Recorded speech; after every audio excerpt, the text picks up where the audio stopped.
Imagine waking up one morning knowing you could buy almost anything on earth, yet deciding that the greatest victory of your life will be giving it all away. Not because you lost it, not because of failure, but because you chose something bigger than money itself. This is not a motivational quote. This is not a fantasy. This actually happened. A man once counted among the richest people on the planet quietly erased his own name from the billionaire list. No scandal, no collapse, no court case.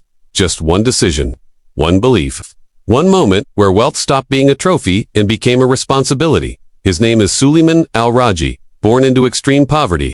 Long before private jets and skyscrapers, his life began with struggle so raw that survival itself was a daily achievement. As a young boy in Saudi Arabia, he worked as a porter, carrying goods for others just to earn a few coins.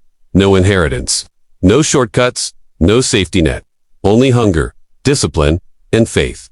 Years later, the same hands that once carried other people's loads built one of the largest Islamic banking empires in the world. Al-Raji Bank didn't just change his life, it transformed the financial system of an entire region.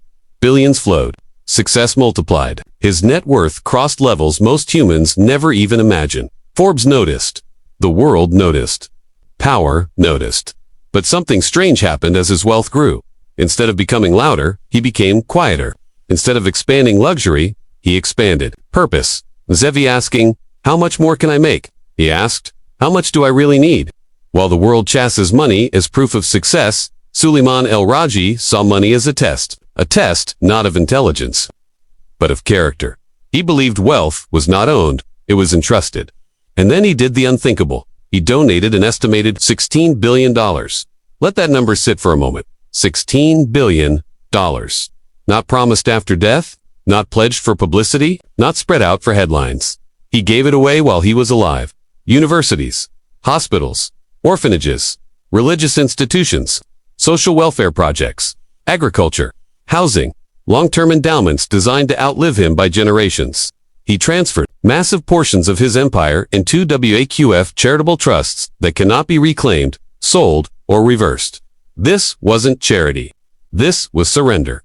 With that single act, he removed himself from the billionaire rankings. Not because the money vanished, but because it now belonged to society. And here's the part that shocks people the most. He didn't see it as sacrifice. He saw it as freedom. Freedom from fear. Freedom from attachment. Freedom from the illusion that wealth equals worth.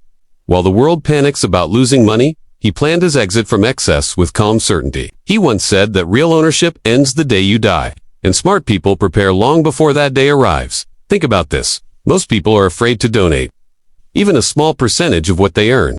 He donated almost everything he owned. Most people want their name engraved on buildings. He wanted his deeds recorded where no camera could reach. Most people ask, "What will I leave my children?" He asked, "What kind of world will they inherit?" This wasn't an emotional impulse. It was decades of discipline. Even after giving away billions, he continued living simply. No obsession with luxury, no hunger for status. His lifestyle didn't scream wealth. It reflected restraint. And that's why his story hits differently. Because it exposes a truth most of us try to ignore. Money doesn't change who you are. It reveals who you are. For some, wealth magnifies ego.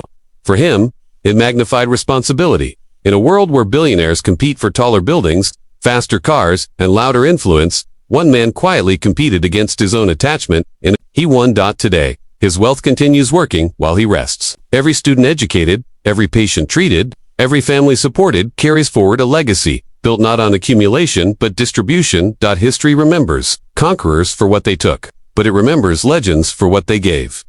Al-Raji didn't lose his billionaire status. He outgrew it, and that's why his story doesn't just shock the world, it humbles it.